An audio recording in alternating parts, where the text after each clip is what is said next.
Hello and welcome to Simple Country Place. I have 4 super easy meal ideas for you today. Thank you so much for clicking on this video. Please subscribe, welcome, and enjoy.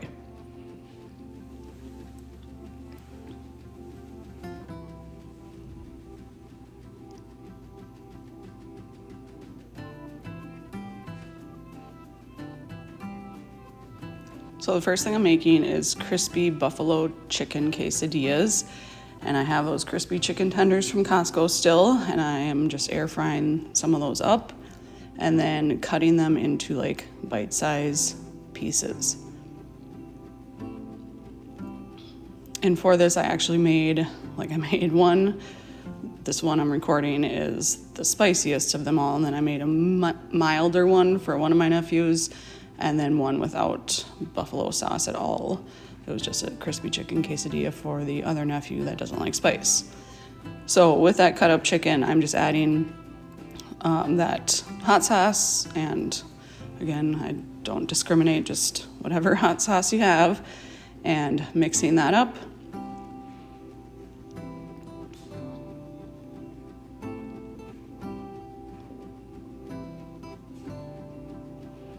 I have a pan there with melted butter that I'm putting a tortilla shell down, and then adding mozzarella cheese. I felt like the mozzarella would go good with the buffalo sauce, so a layer of that, and then I'm going to be putting in the chicken, spacing that out, and then some more hot sauce, because like I said, this one was the spiciest of the quesadillas that I made, and more hot sauce, and then another layer of cheese, and then obviously the other tortilla, and just cooking that on both sides until it was nice and crispy.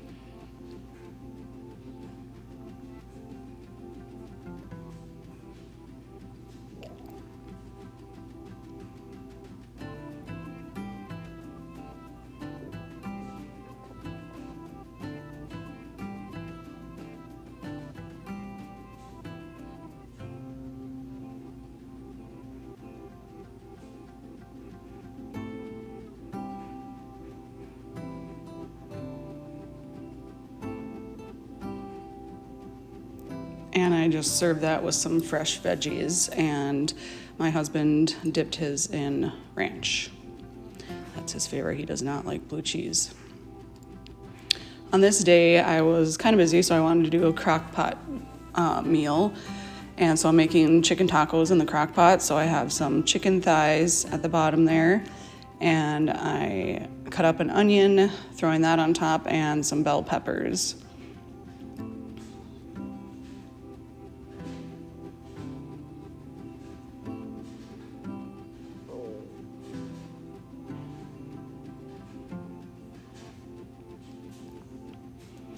For seasonings, I dumped in some cumin, and then I will be putting in some taco seasoning as well. And for all this to cook in, I have homemade salsa that a friend of mine gave me, and so I dumped the rest of that in, and then I just added some water to make more liquid. And I cooked this on low for like 5-ish hours. And as you can see, this is after it's cooked, like super fall apart.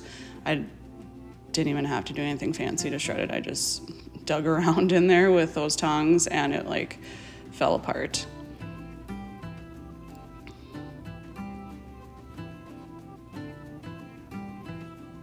I had some hard shell tacos that I just heated in the oven, and then, hard shells that I heated in the oven. And then our favorite toppings, so lettuce, tomato, onion, taco sauce.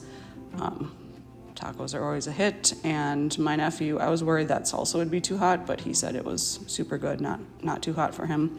So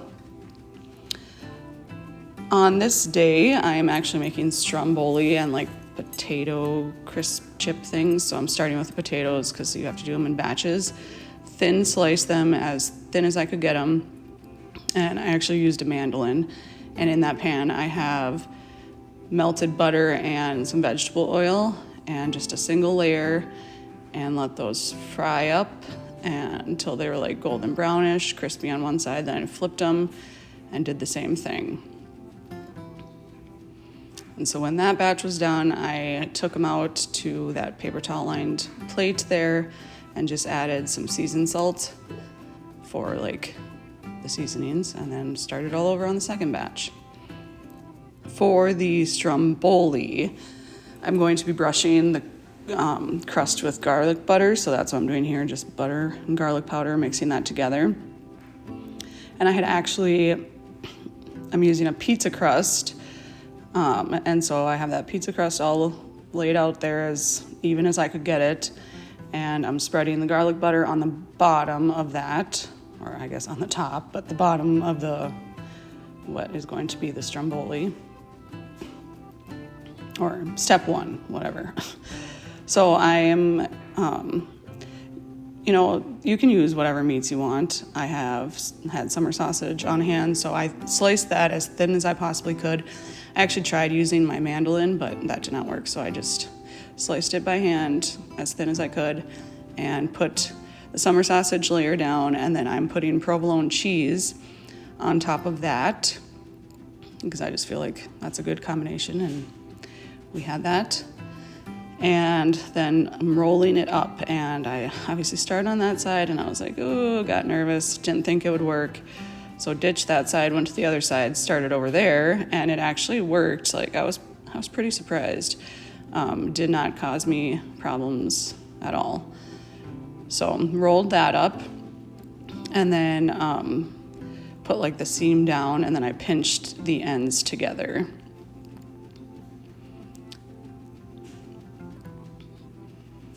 I cut 3 slits in the top for venting, and then I made like a simple egg wash, just a beat up egg and some water, and I'm going to be brushing the top of that to help it crisp up and get golden brown. So I brushed that all over.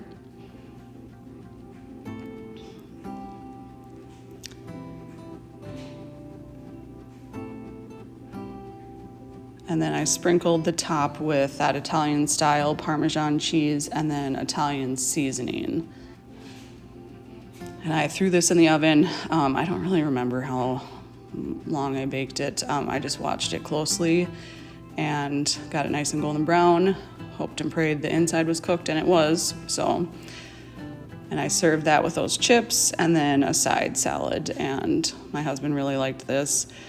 This was a hit at even the nieces liked it. It wasn't too weird for them, so that was good. On this night, I'm making sweet and sour meatballs. And so I'm starting with grape jelly, dumping that into the saucepan to start getting that heated up. And this is like super, super simple, especially like because I had meatballs already cooked that I had made previously in my freezer that I just thawed. So I had that chili sauce, adding that to the grape jelly, and then mixing that together and letting that cook and come together. In hindsight, if I make this again, I mean, it was good. My husband liked it. It wasn't too spicy for the kids, but I would just make my own chili sauce, honestly, because it seems to be very simple. And this one, it was fine, but I feel like I could home make one better. So, when that all melted and came together, I have, like I said, those frozen meatballs I had made. They were chicken meatballs, and I just threw those in to heat up in that sauce. So threw them in, covered it, let those heat up in the sauce and get the flavor in there.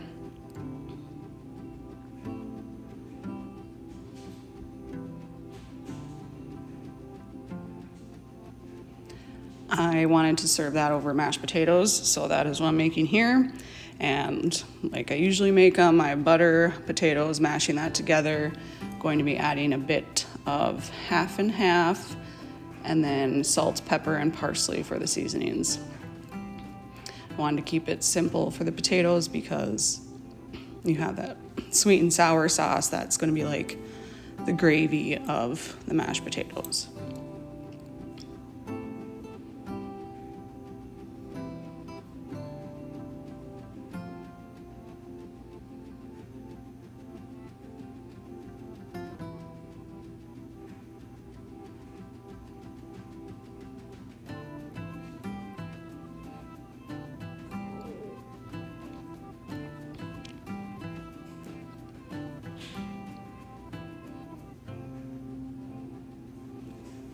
And I served all of this with just some cooked up broccoli. And like I said, my husband liked it and the kids liked it. So thank you so much for watching, and please come back for future videos.